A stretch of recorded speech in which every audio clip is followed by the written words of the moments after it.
Good morning. हम first section complete कर चुके हैं ह्यूमन ज्योग्राफी का। तो कुछ क्वेश्चंस आंसर लेते हैं आज इन्हीं टॉपिक से जो हमने ऑलरेडी पढ़ चुके हैं। तो उसका पार्ट 1 आज हम देख रहे हैं।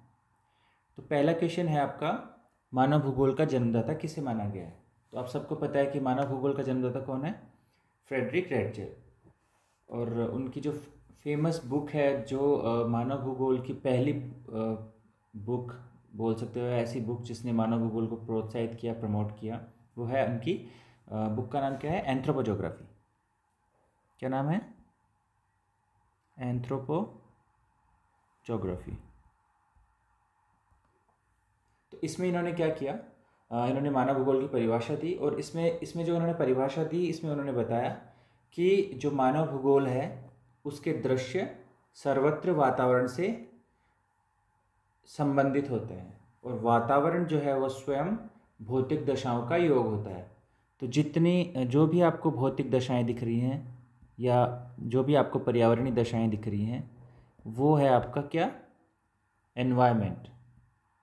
तो इनकी जो परिभाषा है, इसमें जो मेन एम्फोसिस या मेन फोकस जो है वो पर्यावरण पे, लेकिन ये उसमें मानव की भी बात करते हैं।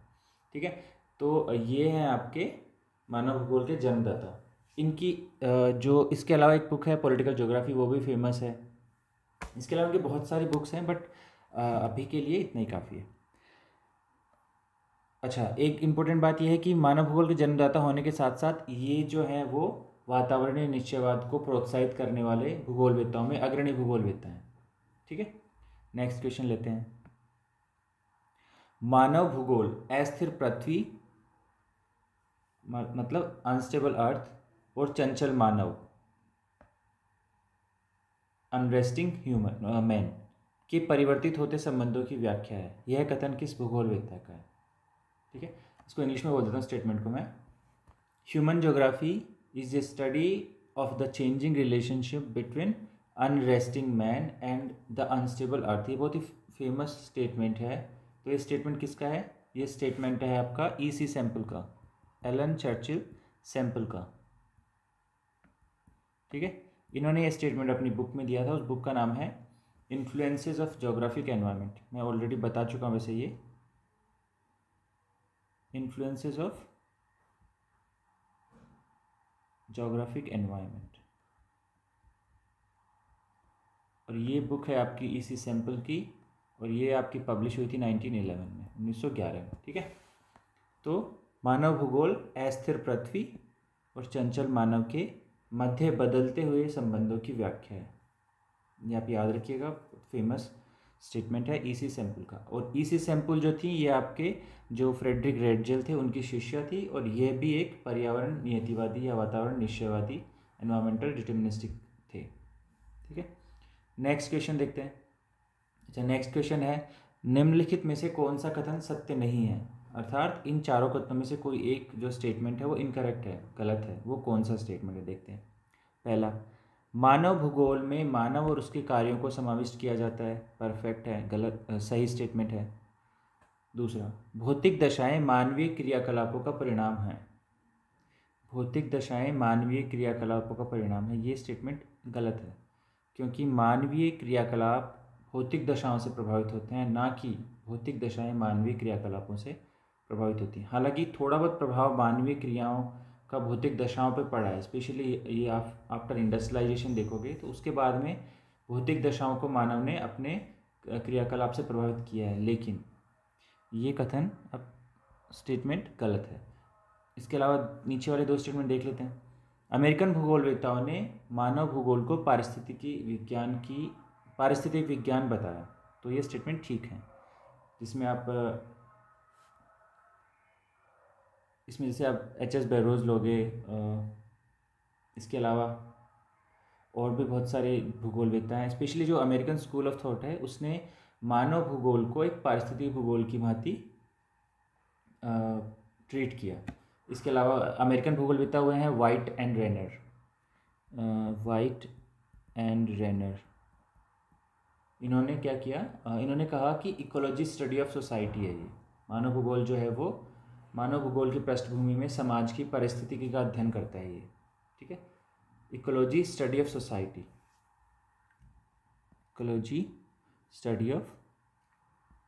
इकोलॉजी स्टडी ऑफ सोसाइटी, ये वाइटर रेनर ने बोला और ये अमेरिकन भूगोलवेत्ता थे, तो ये स्टेटमेंट भी ठीक है। उसके बाद में लास्ट स्टेटमेंट है, विडाल डी ला ब्लास संभववादी विचारधारा के समर्थक या पोषक रहे हैं। स्टेटमेंट बिल्कुल करेक्ट है।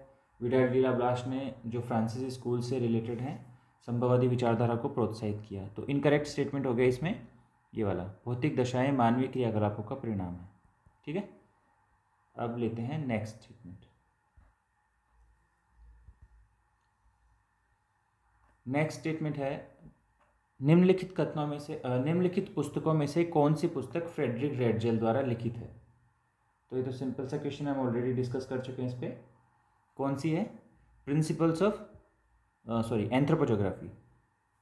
एंथ्रोपोजोग्राफी किसके द्वारा रचित है, फ्रेडरिक रेडजेल द्वारा, जो मानव भूगोल के जनक हैं। इसके अलावा ये भी हम देख चुके हैं, इन्फ्लुएंसेस ऑफ जोग्राफिक एनवायरनमेंट किसकी बुक है, यह है आपकी ईसी सैंपल की। ठीक है, ईसी सैंपल की है कौन सी book, influences of geographic environment, जिसका मैंने बताया कि पब्लिश हुई थी 1911 में। इसके बाद में है principles of human geography. Principles of human geography है आपकी विडाल डी ला ब्लास की। विडाल डी ला ब्लास जो संभववाद के प्रणेता हैं, उनकी पुस्तक है ये। इसका भी पब्लिकेशन ईयर 1911 ही है। ठीक है, तो प्रिंसिपल्स ऑफ ह्यूमन जोग्राफी आपका ये हो गया। एंथ्रोपोजोग्राफी आपकी हो गई किसकी, फ्रेडरिक रेडजेल की। और जो कल्चरल जोग्राफी है, कल्चरल जोग्राफी का विकास आप देखोगे, जो बुक है वो है आपकी, ये आपकी सावर की है। लेकिन इसका जो कल्चरल ज्योग्राफी के बारे में थोड़ा सा आपको बता देता हूँ। ये आपका सब फील्ड है किसका, मानव भूगोल का एक उपभाग है कल्चरल ज्योग्राफी या सांस्कृतिक भूगोल। ठीक है, और इसका जो विकास हुआ था वो आपका university of California Berkeley school भी बोलते हैं इनको, वहाँ पर हुआ। और इसके जो फादर ऑफ जिसको कल्चरल ज्योग्राफी बोला जाता है वो है आपके कार्ल ओ सावर, या सावर जो भी बोलो आप। ठीक है, ये है, ये इनके द्वारा एक लिखी हुई बुक भी है। इसके अलावा कल्चरल ज्योग्राफी बहुत सारे लोगों ने लिखी है, तो ऑप्शंस भी डिपेंड करेगा कि उसमें क्या दिया हुआ है, बट कार्ल ओ सावर है तो ये स्टेटमेंट ठीक होगा। तो फ्रेडरिक रेडजेल द्वारा रचित बुक कौन सी होगी आपकी, एंथ्रोपोजोग्राफी। नेक्स्ट क्वेश्चन पे आते हैं। अच्छा, किस सिद्धांत ने मानव भूगोल को ह्यूमन इकोलॉजी बताया। तो किन भूगोलवेताओं ने मानव भूगोल को ह्यूमन इकोलॉजी बताया। तो मैंने जैसे आपको थोड़ी देर पहले बताया, वाइट एंड रेनर ने मानव भूगोल को ह्यूमन इकोलॉजी बताया, जो ह्यूमन सोसाइटीज़ का अध्ययन करता है। नेक्स्ट क्वेश्चन है आपका, यूनानी विद्वान निम्नलिखित में से कौन सी विचारधारा के पोषक रहे हैं। तो इसमें आंसर बिल्कुल सिंपल है। जो प्रारंभिक भूगोलवेत्ता थे उन्होंने जो प्रमोट किया वो कौन थे, वो सारे नियतिवादी थे। तो यूनानी भूगोलवेत्ताओं में जो ज़्यादा मतलब अधिकतर लोग हैं वो किसकी बात करते हैं, आपकी नियतिवाद की। इसमें आप देखोगे तो थेल्स, अनेक्सिमेंडर, हिकेटियस, प्लेटो, हिप्पोक्रेटस, अरस्तु, थियोफ्रेस्टस, हेरोडोटस, ये सभी यूनानी भूगोलवेत्ता परोक्ष रूप से मानव भूगोल के तथ्यों का वर्णन करते हैं तथा मानव को प्रकृति पर निर्भर मानते हैं। ठीक है, इनमें बहुत से जो हैं वो क्या बोलते हैं कि जलवायु, वनस्पति और ये जो है वो मानव भूगोल या मानव के विकास को प्रभावित करती है। ठीक है, जैसे प्लेटो को आप लेोगे तो प्लेटो ने प्राकृतिक वातावरण का मानव के ऊपर क्या प्रभाव पड़ता है उसका डिटेल में अध्ययन किया। ठीक है, इसके अलावा हिप्पोक्रेटस जो लोग हैं, आप हिप्पोक्रेटस ने यूरोप और एशिया के लोगों को उनकी तुलना की और जिसका आधार उन्होंने क्या बताया, प्राकृतिक तथ्य। तो जितने भी इनका भूगोलवेत्ता हुए हैं, यूनानी विद्वान हुए हैं, उन्होंने किस विचारधारा को पोषित किया, नियतिवादी विचारधारा को। नेक्स्ट क्वेश्चन, मानव भूगोल में निम्नलिखित में से किसका अध्ययन किया जाता है। तो इसमें किसका अध्ययन किया जाएगा, मानव समुदाय का। सिंपल क्वेश्चन है। ठीक है, इसके बाद में विडाल डी ला ब्लास ने अपने ग्रंथ इनकी जो पुस्तक है मैंने जैसे अभी बताया, मानव भूगोल का सिद्धांत या प्रिंसिपल्स ऑफ ह्यूमन ज्योग्राफी में अपना अध्ययन निम्नलिखित तथ्यों में से किससे प्रारंभ किया। ठीक है, तो विडाल डी ला ब्लाश है, वो जो अपनी बुक है उसमें जो अध्ययन प्रारंभ करते हैं वो पॉपुलेशन से करते हैं, जनसंख्या से करते हैं, और इसको प्रमुख तत्व मानते हैं, प्रमुख तथ्य मानते हैं किसका, मानव भूगोल का। इनकी जो आप मानव भूगोल की डेफिनेशन लोगे तो उसमें ये बोलते हैं कि जो देखो इनकी डेफिनेशन मैं आपको बताता हूँ। इन्होंने बोला है मानव भूगोल के बारे में, प्रिंसिपल्स ऑफ ह्यूमन ज्योग्राफी में ये बोलते हैं कि human geography offers a new conception of the inter relationship between earth and man. अर्थात मानव भूगोल जो मानव और पृथ्वी के जो संबंध हैं उनको एक नया कंसेप्ट देती है, नया आयाम देती है। ठीक है, a more synthetic knowledge of physical laws governing our earth and of the relations between the living beings which inhabited. Basically ये मानव भूगोल, ठीक है, और पृथ्वी के जो पारस्परिक संबंधों को है वो एक नया विचार देती है, तथा इसमें पृथ्वी को नियंत्रित करने वाले भौतिक नियमों और पृथ्वी पर निवास करने वाले मानव या विभिन्न जीवों के पारस्परिक जो संबंध हैं उनका संयुक्त ज्ञान समाविष्ट होता है। और ये अपना जो अध्ययन चालू करते हैं उसमें जो मेन फोकस ये लेते हैं या प्रारंभ बिंदु जो लेते हैं वो लेते हैं जनसंख्या को। ठीक है,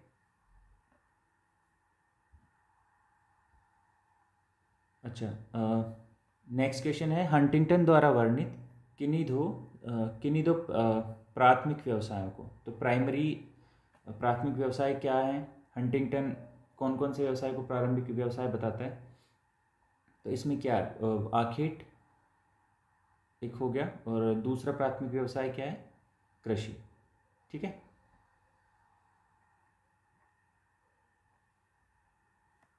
या कृषि और पशुपालन, सॉरी आखेट और लकड़ी काटना, लंबरिंग जिसको बोलते हैं, वो इसके प्राथमिक व्यवसाय हैं। ठीक है, जिनको मानव प्राथमिक व्यवसाय प्राइमरी ऑक्यूपेशंस वो हैं जिनको मानव प्रकृति से सीधा प्राप्त करता है। तो इसमें क्या हो गया, पहला हो गया आखेट या शिकार करना, और दूसरा हो गया आपका लकड़ी काटना या लंबरिंग।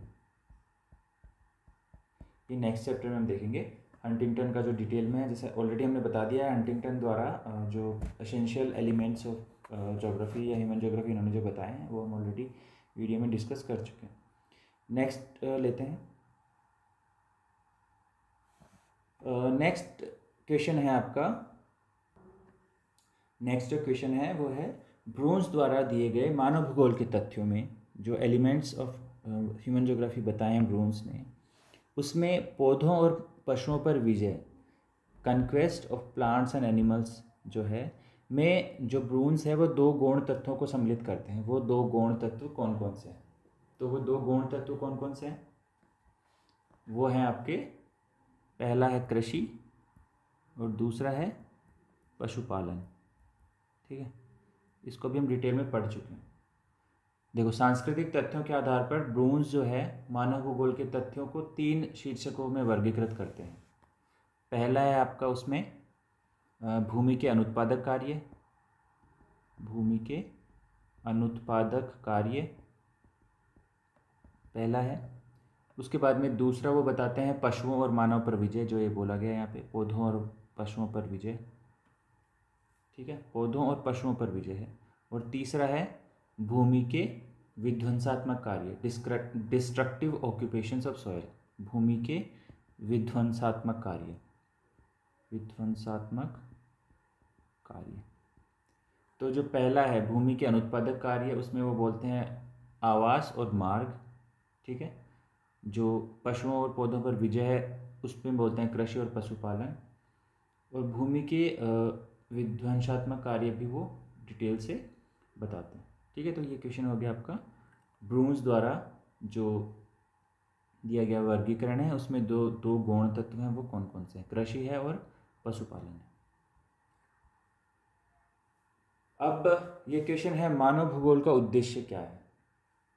इसको आप छोटा क्वेश्चन भी बना के लिख सकते हो, जो 20 वर्ड में बोले तो 20 शब्दों में भी लिख सकते हो, इसको डिटेल में भी आप लिख सकते हो। तो मानव भूगोल का मूल उद्देश्य क्या है?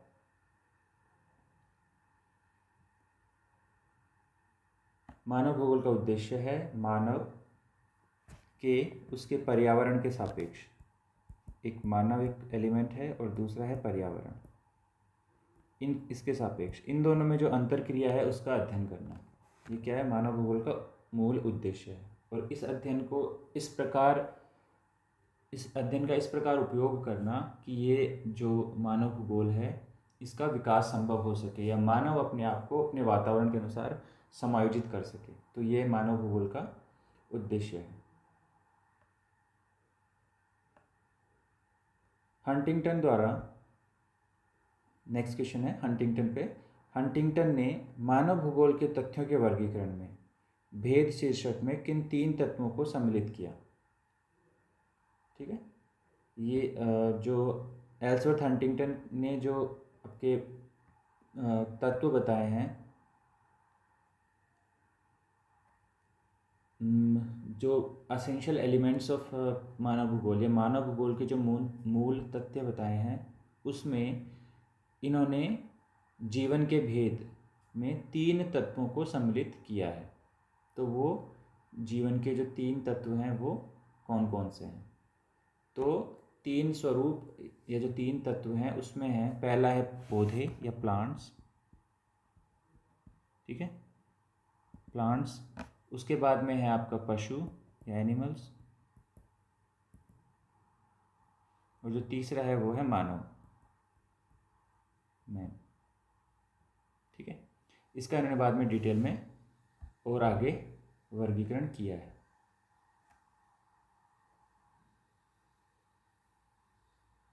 ठीक है, और अच्छा ये क्वेश्चन है, मानव के घर के रूप में पृथ्वी, earth as a home of man की विचारधारा निम्नलिखित में से किस विज्ञान से ली गई है? तो इसमें आंसर आएगा आपका किससे ली गई है? ये ली गई है पारिस्थितिकी विज्ञान से। ठीक है, इकोलॉजी से ली गई है ये।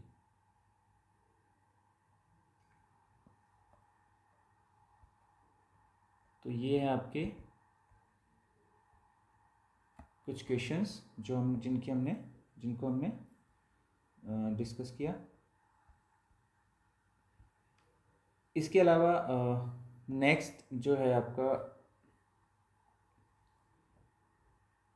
नेक्स्ट क्वेश्चन जो है वो है, ब्रून्स के मानव भूगोल संबंधी अध्ययनों के यथार्थवादी विभाजन का आधार क्या है? तो ब्रून्स का जो वर्गीकरण है, जो क्वेश्चन है ये है, ब्रून्स के मानव भूगोल संबंधी तथ्यों के अध्ययन का जो यथार्थवादी वर्गीकरण है, तो इनके यथार्थवादी वर्गीकरण का विभाजन का आधार क्या है? तो देखो ब्रून्स है ना, वो 2 प्रकार से 2 आधारों पर विभाजित करते हैं, मैंने बताया ऑलरेडी ये। इनके 2 आधार हैं, वो हैं, पहला है सभ्यता का विकास के आधार पर, ठीक है, सभ्यता के आधार विकास के आधार पर करते हैं, इसके ये 4 उपविभाग करते हैं। दूसरा है वो है इनका सांस्कृतिक आधार पर, सांस्कृतिक तथ्यों के आधार पर है, जो इनका यथार्थ विभाजन भी कहलाता है। ठीक है, तो इसमें आंसर क्या आएगा? ब्रून्स मानव भूगोल संबंधी तथ्यों के यथार्थवाद विभाजन को किस आधार पर करते हैं? सांस्कृतिक तथ्यों पर। ठीक है, तो ये है आपका फर्स्ट पेपर। इसके बाद में नेक्स्ट क्लास में हम देखेंगे इसका सेकंड पार्ट। Thank you.